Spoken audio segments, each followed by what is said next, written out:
Classic tires. This is a new brand for us. It's not a new brand, but something that is new to STS. I took out the Kimberlite right here, and they're still dirty, so proof that I actually rode them. But yeah, these are 40 mil Kimberlites. This is not normally the tire that I would use riding around Rush County. Normally I just ride on a slick. There's not a whole lot of need for anything else than that. So as I went for this ride, to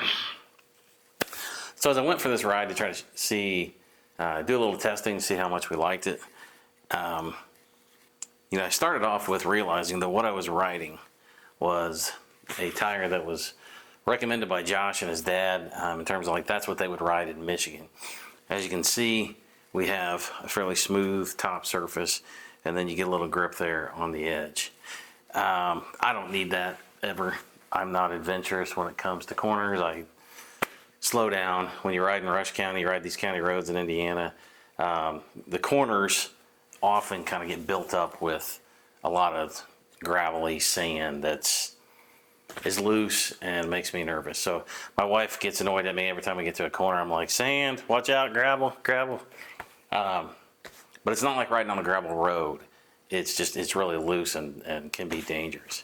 So what I did is I took this tire out. Again, it's a 40 mil tire, had it aired up fairly well for just being on road surface, and took it out on my training route. I had dead legs, but was just checking to see what I thought of the tire. So I went out, and it's a smooth paved road for a mile, and then you head out into the country where the road gets to be a little bit bumpier. The first place that I was curious about was I'm heading down to what we call the second covered bridge. I'm sure it has a name, but here in Rush County, there's first covered, the first one you come to when you're going north, and then second. And going to the second covered bridge, when you go down to it, you go down.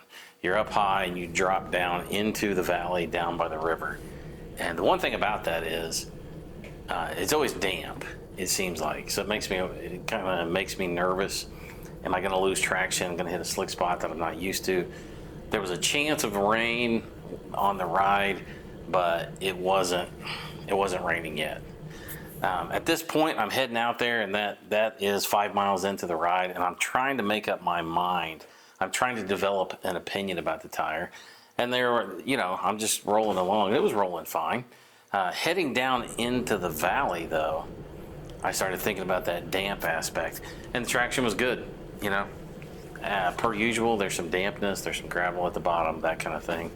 But the tire handled that just well. Turned around and went up that same hill, and didn't have any issues climbing. Didn't feel like there was anything lagging or anything like that. So 5 miles in, 5.5 miles in, so far so good. At this point, headed back into town, and I'm like, let's look for something a little bit different. Went through the cemetery, and while I was in the cemetery, we do a lot of testing going through the cemetery. I decided to roll past the gravesite of Rush County's most famous former resident, Wendell Willkie, who was a former presidential candidate who ran a campaign out of Rushville, Indiana. One of the things that the 5 and 50 is about is we kind of celebrate Wendell Willkie and what he brought fame to Rush County. Anyway, so I was on gravel just a little bit. Wasn't prepared to be on gravel, but I'm like, hey, let's give it a shot. And it felt solid.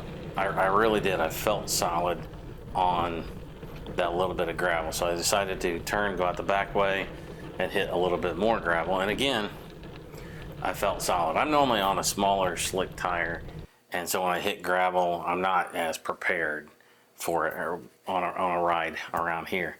But it felt solid, and again, but I was just kind of going, okay, tires, not that big a deal.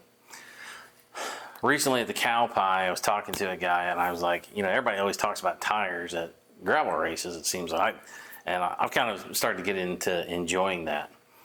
And so I asked the guy, he was a pretty good rider. He's built more like a cyclist than I am. And so I was asking what tires he was rolling that day, and he kind of laughed and goes, "Hey, who cares, man? Tires are tires." And it made me laugh because I've had so many conversations about what tire, what pressure, this, that, and the other thing. And here was a guy who was really good and just didn't care. And I'm sitting there rolling along on this tire going, maybe I don't care. And that's when things started to change for me a little bit. I left out the cemetery, headed down towards State Road 52. Our building's on 52, but it's under construction right now. They've scraped the pavement, and it's rough. It is really rough. On Sunday, so a few days before, I was doing a 50-mile training round. I had 10 miles on the highway on a Sunday morning. There's nobody on the highway. You can roll down the middle of that. Don't do that. But it was so rough, it beat me up. And to be honest with you, I was uncomfortable. I felt unsafe on Sunday. On this day, I'm just coming out and I'm just going to turn right, and I have just a little bit of section of that scraped highway, and then I'm done.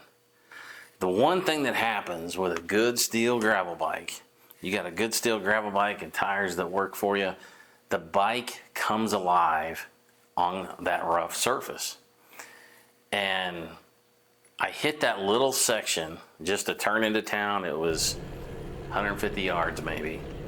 And I went, ooh, this is different.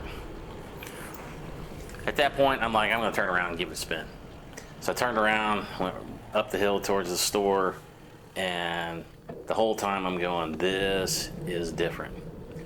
I felt so stable. It was enjoyable.